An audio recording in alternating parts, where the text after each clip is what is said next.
Millionaire saw his laundry woman sleeping on the street. What he did next shocked everyone. Maria's hands trembled as she folded the last silk shirt. The expensive fabric slipped through her fingers like water. She had been working 16 hours straight at the luxury laundromat, but her shift was finally over. What she didn't know was that tonight would change everything. Before we continue, let us know in the comment section. What time is it, and where are you watching from? Now let's continue. The rain hammered against the windows as Maria stepped outside. Her thin jacket offered little protection from the cold October night. She clutched her small purse, knowing it contained only $3.47.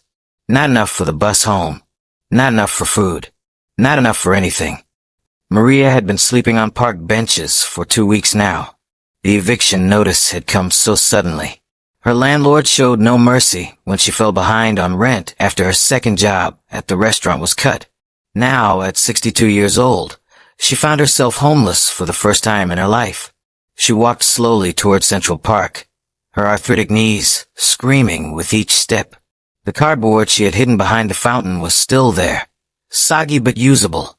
Maria spread it on the wet ground under a large oak tree and curled up into a ball, using her purse as a pillow. Meanwhile, Richard Blackstone sat in his penthouse office, staring out at the city lights. The tech billionaire had just closed another $1 million deal, but something felt empty. His assistant had left hours ago, and the silence in his glass tower felt suffocating. He decided to take a drive to clear his mind. His silver Bentley glided through the empty streets. Traffic lights blinked red and yellow in the darkness. As he passed Central Park, something caught his eye. A small figure huddled under a tree, barely visible in the shadows. Richard stopped the car. He stepped out into the rain, his Italian leather shoes splashing in puddles. As he got closer, he recognized the woman. It was Maria, the gentle lady who had been washing his clothes at the laundromat for the past 3 years. Maria always greeted him with a warm smile and treated his expensive shirts with such care. She never asked questions about his wealth or tried to make conversation beyond polite pleasantries. There was something pure about her kindness that had always stood out to him. Now she lay sleeping on cardboard, rain dripping on her gray hair. Richard's heart shattered. He had never seen poverty this close. His world of board meetings and luxury dinners suddenly felt meaningless. He stood there for several minutes, watching this dignified woman who had served him faithfully, now reduced to sleeping on the cold ground. He could have simply given her money and driven away. That would have been the easy thing to do. But Richard Blackstone had a different idea, one that would shock everyone who knew him. The next morning, Maria woke up confused. She was in a warm bed with crisp white sheets. Sunlight streamed through large windows. For a moment, she thought she was dreaming. "Good morning, Maria," said a familiar voice. She turned to see Richard Blackstone, sitting in a chair beside the bed. They were in what looked like a hotel room, but more elegant than any place she had ever seen. "Mr. Blackstone? I don't understand. How did I get here?" "I found you in the park last night. I brought you to my guest suite. You were soaking wet and shivering." Maria sat up slowly, embarrassed. "I'm sorry you had to see me like that. I'll leave right away." "No, Maria. We need to talk." Over breakfast, Richard learned Maria's story.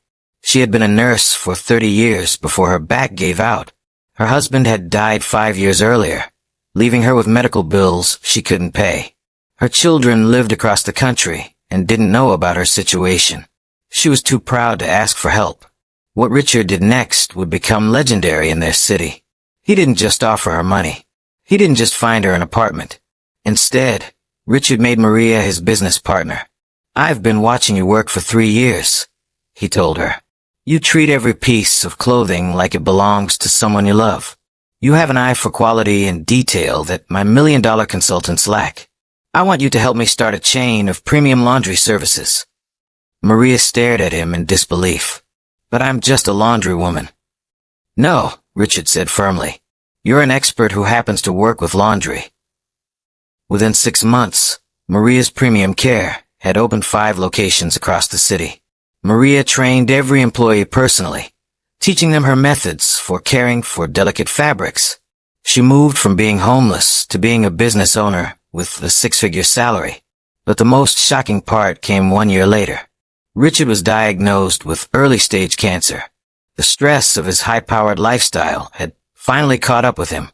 As he began treatment, he found himself isolated and scared. His wealthy friends were too busy to visit. His family was distant. But Maria came to see him every day. She brought him homemade soup and sat by his bedside reading books aloud. She held his hand during chemotherapy sessions. She became the family he never had. "Why are you doing this?" Richard asked her one difficult evening. Maria smiled, the same warm smile she had given him at the laundromat. "Because kindness isn't about what someone can do for you. It's about what you can do for someone else. You saved my life, but more importantly, you saw my worth when I couldn't see it myself." Richard recovered fully, and their business partnership grew into something neither of them had expected. Maria wasn't just his business partner anymore. She had become his closest friend, his mentor in kindness, and the grandmother figure he had never known. Together, they expanded their business model to include job training for homeless individuals. They opened a shelter that taught practical skills alongside providing temporary housing. Their story inspired others to look beyond surface appearances and see the potential in every person. The laundromat where they first met still displays a photo of Maria and Richard cutting the ribbon at their 10th location. Below it, a plaque reads, "Success isn't measured by what you accumulate, but by what you elevate in others." Today, Maria lives in a beautiful house that Richard helped her buy. But every Sunday, she still does his laundry personally, because some traditions are worth keeping. Their story reminds us that sometimes the most extraordinary transformations begin with the simplest act of human compassion. A millionaire stopped his car in the rain not because he had to, but because he chose to see someone else's humanity. Now here's the question that will keep you thinking long after the story ends. If you found someone you knew sleeping on the street tonight, would you have the courage to stop and truly help them? Or would you just keep driving? The answer might reveal more about your character than you realize. If this story moved you and made you think differently about the people around you, hit that subscribe button for Beyond Yesterday. We share stories that remind us of the extraordinary potential in ordinary moments. What would you have done in Richard's position? Let us know in the comments below.